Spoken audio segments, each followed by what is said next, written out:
Hey, check out this food forest. Is this beautiful or what?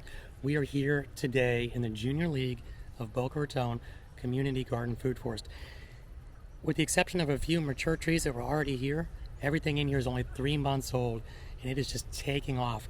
I'm going to take you through a tour of the food forest today and point out the 7 layers of a food forest. I think that's something that sometimes people get hung up on. I want to demystify that for you today and just show you each layer, what its purpose is, how you grow it, and give you some do and don'ts.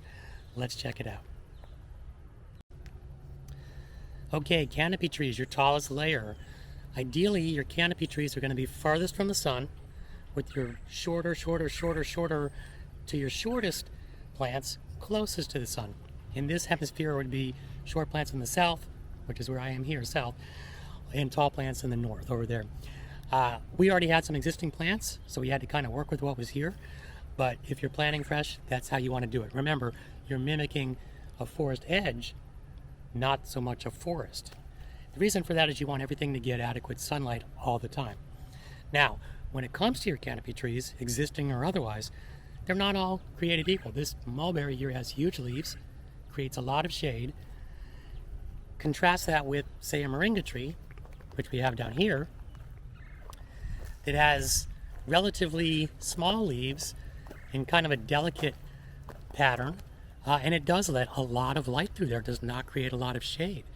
So that moringa tree can be a nice canopy tree, even if it's already existing, because it doesn't shade out everything below it.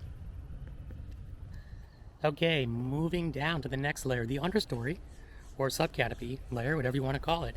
We're talking shorter trees here, and ideally, shorter trees that can take a little shade, so you can tuck them up in between the canopy trees. Here's a great example here in this star fruit. It's young right now, but it will grow bigger. Produce a lot of fruit, even with some dappled sunlight. Another good sub-canopy tree. Here in South Florida, people think citrus really needs sunlight. They're wrong. Citrus gets fried in sunlight down here. Dappled sunlight is better, so we have some limes. I believe it might be an orange as well, growing as a sub-canopy tree. Another tree that does not mind a little bit of shade is this jaboticaba. Jaboticabas can handle sun or shade. We have them here where, as these loquats and these other trees, avocado, grow taller, even if they get a bit of shade, they'll be fine. So remember, sub-canopy tree going to be a little smaller, but also, if possible, you want it to be able to produce fruit in shade. One of the really nice things about today's varieties is we have a lot of dwarf varieties. We've got dwarf bananas behind me there, and right here we have a dwarf June plum. This is a tree that, if it was not a dwarf, would grow extremely rapidly. You can almost watch it grow, and would get very, very big and very tall. And of course, it's hard to harvest small fruit off a tall tree. So we have these wonderful dwarf varieties, and as you can see, we already have fruit here. And the tree is probably only, 3.5 feet tall. So between the dwarf papayas, dwarf bananas, and dwarf mangoes, there's kind of a lot of dwarfs everywhere. It's a great thing to take advantage of in today's nurseries, so that you can keep your fruit trees, small, short, where you want them. Okay, our next layer down could be shrubs, or it could be an herb layer. In this instance, it's an herb layer, and the reason for that is we have bananas. Bananas are actually herbs, and they're actually the largest flowering herbs in the world. So here we're using small bananas, dwarf bananas, not much taller than me, but of course some banana trees can be very tall, up to 20 feet tall. So one thing about bananas in our food forest and in any food forest is you have to remember they need a lot of water. So here we've relegated them to the corners. So as you can see, we've kind of grown them as banana circles in this corner, and then way over there in the other corner. And we're doing that primarily because we can give this area of the garden much more water, whereas the rest of the food forest does not need so much. And then we're taking advantage of the other water-loving and shade-loving plants in taro and malanga, and planting them down here underneath the banana circle. Okay, let's talk about our shrub layer. All right, this is a layer that can produce a lot of food for you in edible greens or in berries, yeah, or in beans in the case of like the pigeon pea here that I have right over here, pigeon peas throughout the garden. So you can get a lot of food out of this layer. And it can also be quite ornamental. We have some cranberry hibiscus, which I'll show you in a minute. So they can be beautiful and they can really feed you. So ton of variety, lots to choose from. I'm going to show you what we have here. Case in point, this is Ibeca, and Ibeca is just a wonderful, fast-growing, big, huge leaves that are, you can use them as wraps or whatever. Wonderful. Here we have pigeon pea. That's throughout the garden. It's a bean meets a tree. Just tons of protein. Well, it's fixing nitrogen. Shape it any size you want. Chaya. This is small here. We have 2 varieties of chaya in this garden, but the chaya is just an incredibly nutritious leaf. Wonderful part of your food forest. And then talking about beauty here and edibility in this cranberry hibiscus. So easy to grow, so beautiful, and so tasty.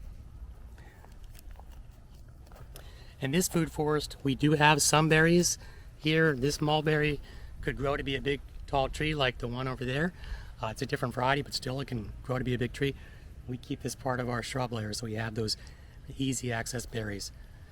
So there's your shrub layer. It's just a wonderful layer in your food forest. Don't overlook it. You can tuck a shrub in almost anywhere, sun, shade, and still get good food. So when we talk about our ground layer, we typically think about things like grasses, like in our instance, lemongrass, all our ground cover. But also, I want to mention that you can include some interesting things that just don't get too big. So here you have a ground growing fruit, pineapple. It's just a wonderful addition to any food forest. And of course, spinaches. We have all kinds of tropical spinaches that we can get. They're going to grow a little bit better in the shade. And then, of course, your grasses like your lemongrass. So you've got your lemongrass there and you've got your spinach here. All kinds of things can grow not just to choke out weeds, but also to feed you here on this ground layer of your food forest. Okay, talking about ground cover, you can see the majority of our ground cover is this yellow perennial peanut, this flowering peanut. But here in the north side of the garden, we transition to this sunshine mimosa. This is a native species, and it does have some beautiful flowers as well. You can see a beautiful kind of powder puff thing there. Also, in addition, we do have sweet potato, which is acting not just as a root crop, but also as a ground cover back in the corners where we have our banana circles. So the ground cover is doing a few things for us. Primarily, it is blocking weeds so that we have a little less maintenance here. By choosing one species or several species that stay low, but mat out and choke out everything, you keep your maintenance down. But it's also fixing nitrogen for the entire food forest.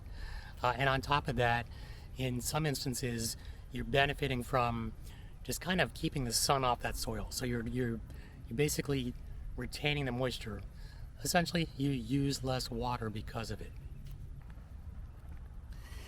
As you see that monarch butterfly there, I don't know that species of flower. That's actually a weed that popped up here. But here, the yellow flower in front here is our Florida state flower, tick seed. And that's the wonderful thing about a food forest, is that there's no such thing as a weed. Okay, let's talk about our root crops, our root layer.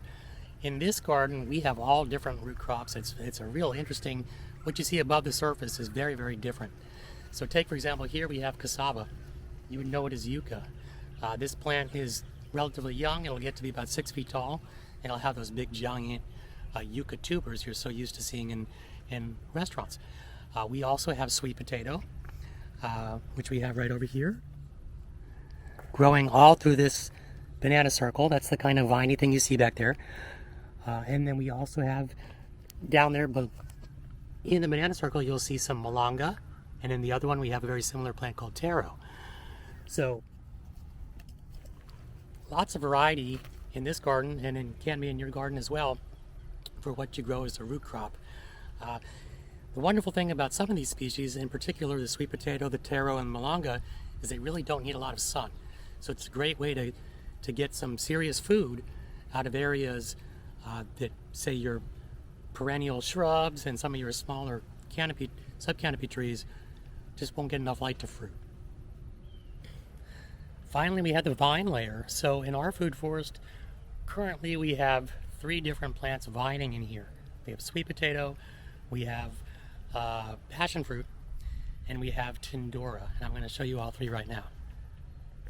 So here's our Tindora. You can see it's young, it's just starting to vine up the fence here. Ultimately, it's a very fast grower. It will take over this entire fence, and it will produce some beautiful little kind of cucumber, watermelon looking fruit. Very interesting plant to have in your garden. Of course, another viner we see here is the sweet potato. It's also a root crop for us. We do have a plant called a Haitian basket vine. It's a bit of a vine. It grows in a bit of a vining way. I guess we can consider that a vine as well.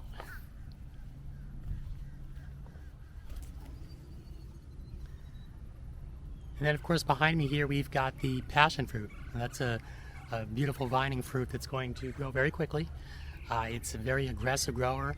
It has no problems down here, and it's going to take over this whole west fence probably in the next couple of years.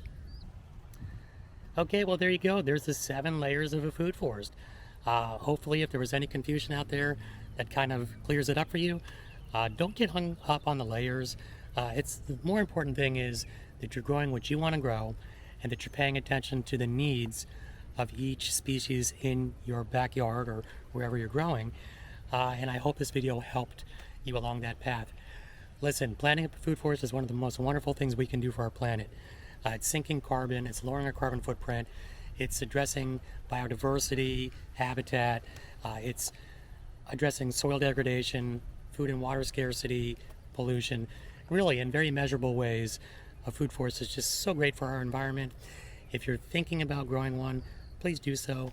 Remember, the little things we do in our daily lives today as individuals are what makes such a big difference for all of us tomorrow. Thanks for watching.